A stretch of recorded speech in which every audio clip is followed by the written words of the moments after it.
صاحبي اكل هواء، واحد من الاصدقاء شغال في عدد التطبيقات، والتطبيقات هذه بس يشتغلوا فيها سعوديين. المهم جيت له وحده اتصلت عليه، الو، قال لي مرحبا، قلت له فلان الفلاني، قال لي نعم، قلت له ممكن تجي لي للبيت؟ جاء راح لها للبيت واخذها وداها محل ايش يبيع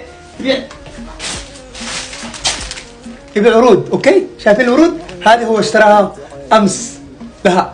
المهم وصلها لمحل الورود يا حبيب الروح.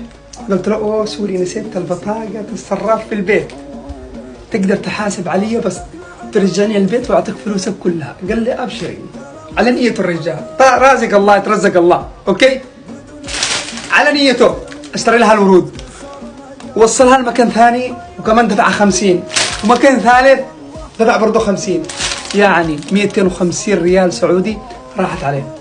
وصلها لما البيت رجعها، قلت له خلاص انتظرني هنا، راح اطلع اجيب لك